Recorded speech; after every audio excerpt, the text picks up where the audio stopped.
अगर आप इंग्लिश को एज ए लैंग्वेज कंसीडर करें, इंग्लिश को एज अ लैंग्वेज अपना लें, अडॉप्ट करें सीखने की गरज से, because to speak English is a skill.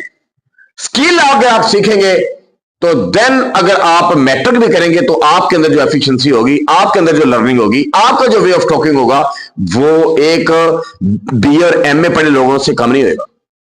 But हम क्या करते हैं, हमारे आपको पता ना, हमारे मुआशरे के अंदर यहां लड़कियां लड़के बच्चे BA MA PAD MSc math physics बड़ा कुछ किया आपको नजर आएगा, बट जहां पर उनको बोलने की जरूरत पेश आती है इंग्लिश में, तो they are not able to speak a single line in front of any person. किसी भी शख्स के सामने एक सिंगल लाइन नहीं बोल सकते। वजह क्या है कि हमारा जो म्यारे तलीम है, हमारा जो सिस्टम है, उसके अंदर जो इंग्लिश रखी गई है उसको हम एज ए सब्जेक्ट डील कर रहे होते हैं। जब तक हम इसको एज ए सब्जेक्ट पढ़ते रहेंगे हमारी लर्निंग नहीं हो सकती। जब तक हम एज ए सब्जेक्ट इसको करेंगे हम पास तो होते रहेंगे, हमें डिग्रीज तो मिलती रहेंगी, but we are unable to speak English fluently with any kind of people. हम किसी भी शख्स के साथ एक सिंगल लाइन में भी बेटे बात नहीं कर सकते।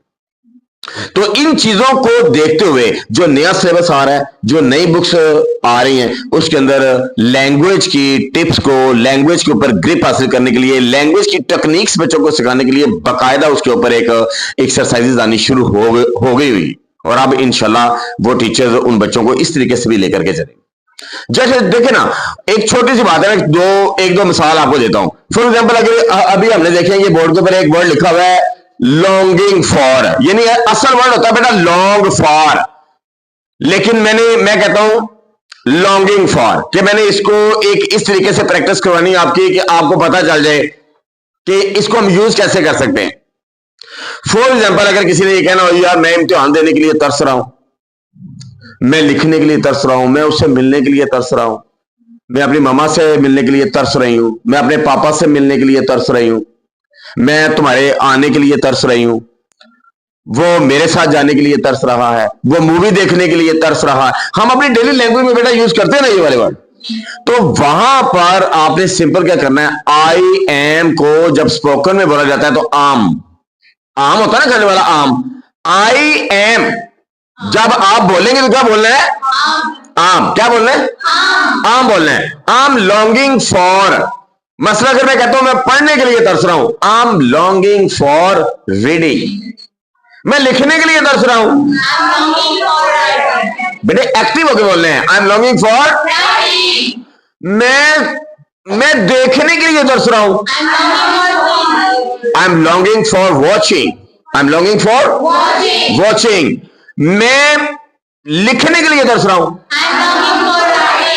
मैं मिलने के लिए तरस रहा हूं, I am longing for meeting, I am longing for meeting.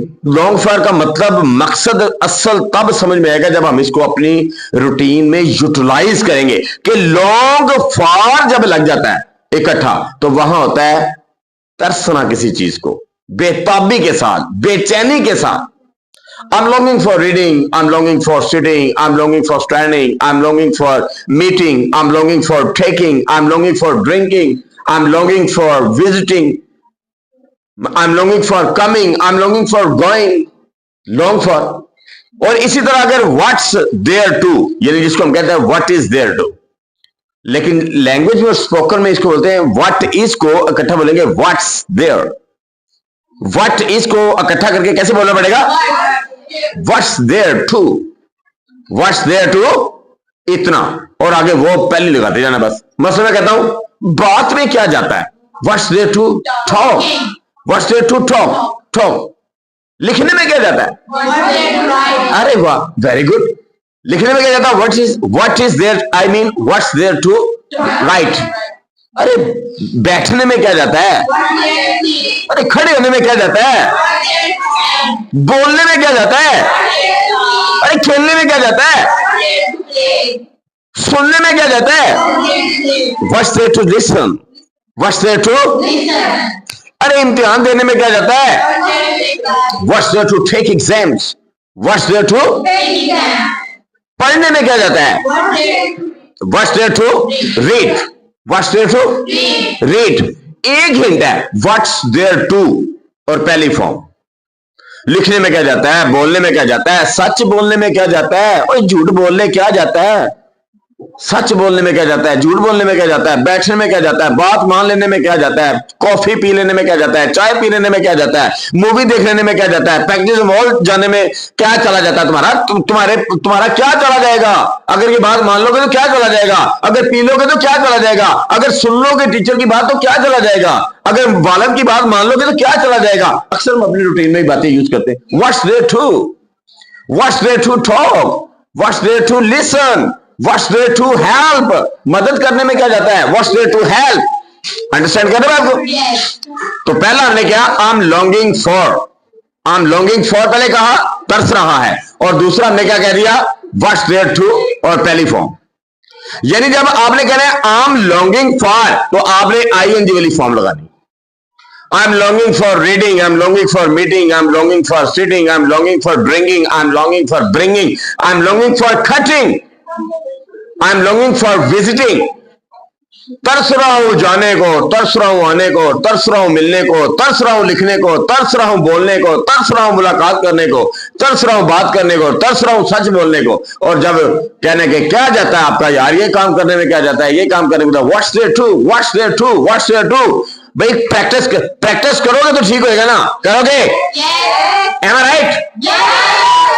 Am I right? तो अभी तक के लिए तो इतना ही है, बाकी फिर इंशाल्लाह वक्त के साथ साथ आपको बताएंगे। Thank you so much.